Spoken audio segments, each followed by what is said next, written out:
Saudara, nama Yesus adalah nama spektakuler yang pernah ada di sepanjang zaman. Sejak kelahirannya yang tanpa melalui persetubuhan manusia, melalui perawan bernama Maria, sungguh unik. Pelayanannya, ajarannya, mujizat, kematian, kebangkitan, bahkan kenaikannya ke surga, sungguh unik. Tak pernah dapat secara tuntas dibahas oleh para profesor manapun yang pernah ada di bumi tentang siapa Yesus. Tidak kurang, sastrawan besar dunia yang pernah ada sekaliber Khalil Gibran pun dalam karya besar Jesus the Son of Man menggambarkan dalam bahasanya yang unik bahwa sosok yang bernama Yesus itu bagai keharuman langit yang berpadu dengan mawar bumi, laksana sosok yang sanggup melaparkan matahari meski mulut matahari tetap tersuap, nama yang sanggup merubah rongsokan tubuh manusia hina menjadi bersalut emas menuju keabadian. Oh, luar biasa saudara. Nama Yesus memunculkan banyak spekulasi di berbagai aliran kepercayaan. Ada yang mengatakan bahwa Yesus itu adalah makhluk suci ciptaan Allah. Ada pula yang mengatakan bahwa Yesus itu hanya salah seorang nabi, tapi bukan Allah. Sejarah membuktikan banyak manusia yang menerimanya dan hidup mereka diubahkan. Namun banyak juga yang menolaknya, baik secara halus bahkan dalam cara sangar. Berbagai bentuk cara kasar dilakukan.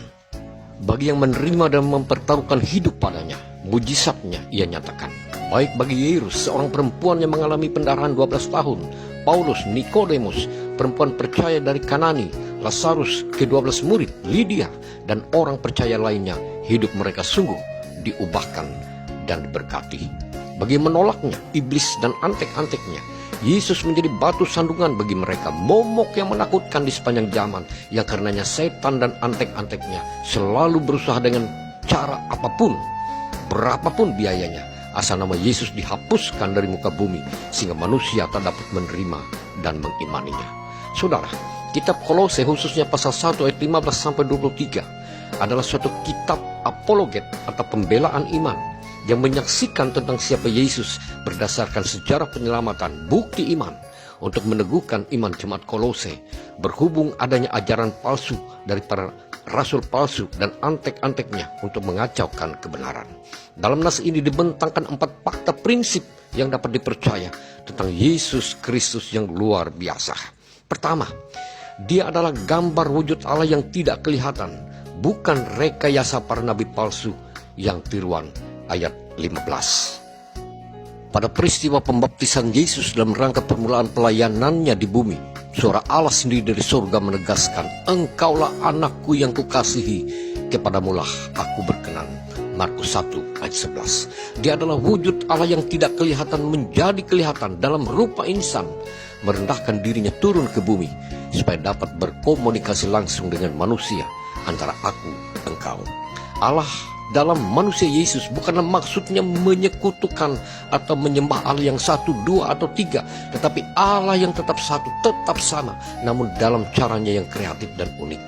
Kesulitan manusia untuk memahami hal ini biasanya karena terpaku pada pemahaman ajaran Taurat bahwa Allah itu satu dalam arti matematis. Tetapi hikmat Allah mengajarkan tentang Allah yang satu dalam kuasanya, hikmatnya, bahkan yang bisa hadir dalam banyak cara yang kreatif dan unik. Kedua, dia adalah pencipta, bukan yang dicipta. Ayat 16. Dia adalah Allah itu sendiri yang ada sejak semula.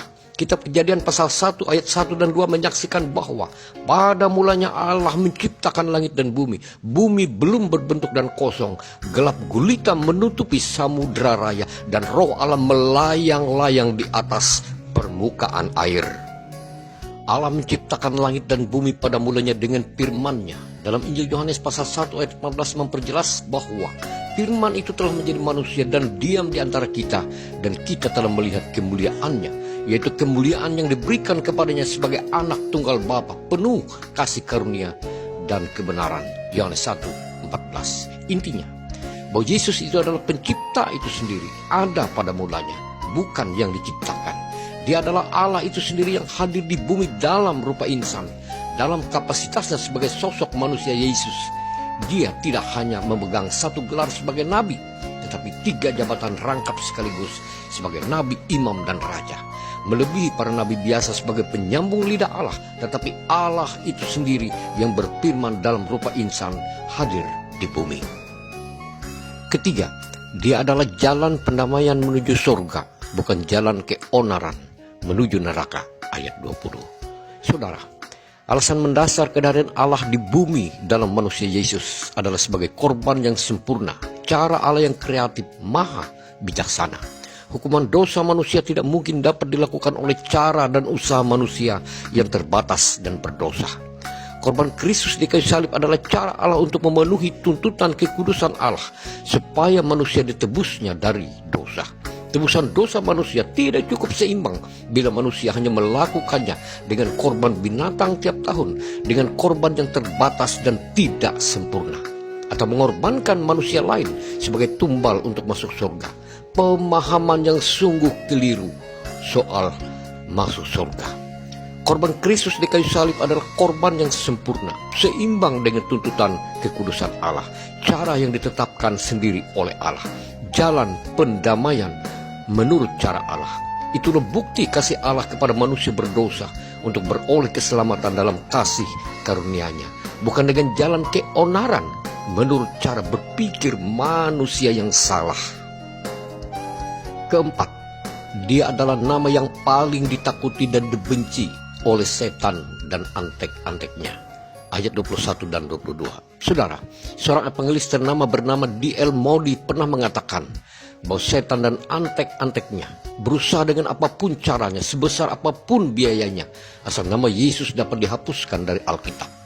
Nama Yesus adalah momok yang menakutkan bagi setan dan antek-anteknya. Karena sepanjang ada nama itu dan manusia beriman serta percaya padanya, maka setan menjadi sangat kesulitan untuk menjerumuskan manusia ke neraka.